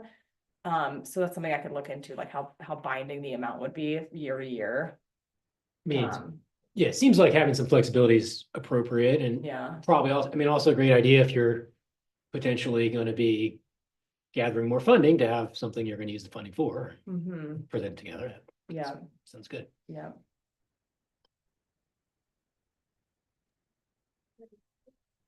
I'm glad that everybody's been jumping in with questions. We have 3 minutes remaining, so I know I feel good about both of these recommendations. I think there's a lot of the questions raised, I think, are things that we'll be working out in development of a grant program, for example, what the process and flexibility around that looks like. So I'm comfortable moving forward, but yeah, I guess Cassie, back to you in terms of landing what you need from the group on this item. Well, I think I'd like to then jump to the agenda review, because what I am hoping is that by our next meeting, we would potentially be ready to finalize and vote on this, on the CCAP update and the implementation recommendations. So we could hold a large chunk of that meeting to further discussing. I know we didn't get time to ask, like Covey, you had raised your additional recommendations that we don't have time to discuss today. We could sort of, you know, have a discussion about that. We were shooting for potentially bringing the CCAP update to the council in April with this community partner grant program and the funding source as part of that. In order for us to hit that, we would hopefully be able to approve the meeting, the CCAP update next month. It might not be a big deal to bump that all a month if we think we need more time than that, but that was sort of what we were thinking. So I'm curious if you guys feel like, are you ready to vote on the CCAP update, or do you feel like you need to see it in more final form in terms of like that final deliverable, which could take a couple of months? Or are you guys ready to like vote on it next month and talk about additional implementation recommendations? I see a lot of nods. Yeah. Okay. So what we'll do is we'll vote on the actions, we'll vote on the implementation recommendations and that work plan. So I'll integrate some of the feedback I heard from you all, and then we'll hold a lot of time so that we can continue to discuss. And if there's some more refinements we want to make before we actually approve, you know, make the motion. And then the goal will be that we would share that, we'll share that, the update with the stewardship subcommittee in March to get their feedback on it. And if they give the go ahead, we'd bring it to the council in April. And then I was hoping to maybe bring the community partner grant program, the more details to you next month. So that'll be lower priority so that we have enough time to make sure we feel good about the recommendation and the vote. But if we have time, we'll do a deeper dive into what we're thinking as far as the structure of that community partner grant program. I think my one comment on that is it seems like we're coming towards some collective piece, but thinking back to the spreadsheet and how it's really reflecting a number of different viewpoints, right? Like cost, carbon, community impact, all those things, but doesn't really reflect anything of our input or thoughts. Like, so not just like notes on modeling, but like some sort of narrative that we can include in that, I think is going to be important, because that, I think having the ECCs, like, I don't know, more space for our feedback to show up in that in some sort of narrative form, I think is going to be really helpful. Well, I guess like the notes thing that we were talking about earlier, just when I had proposed it, I was thinking of like a couple of line items where it seemed like there was some confusion, but now I'm realizing, I'm thinking more about it and thinking it would be really helpful to gather some of the comments that we made and putting them actually in whatever document that is, because I think that like a 2-sentence thing about, you know, we also want to make sure that we're considering XYZ. I think those are really valuable nuggets to the community that's looking at this, to policymakers that are looking at this, rather than just a high-level summary of all these other areas, except for that narrative piece. So maybe what I'll do then is when we bring this back to you next month, we'll include in there what we think we've captured from today's discussion. Yeah. And then we can spend the time like sort of filling that part out. Yeah, I think that And would then, be great. yeah, I think that can work well. And then hopefully we get to a point, you know, we'll send that out in advance so people can review it and sort of come ready with that. Great. Okay. Cool. Well, thank you, Cassie and Megan, for all of your work putting all this information together for us. And thanks everybody for staying 3 minutes over. And look forward to digging back in next month. Yeah, thanks for Thank facilitating, you. Laura. Thanks, everyone. Have a good week. And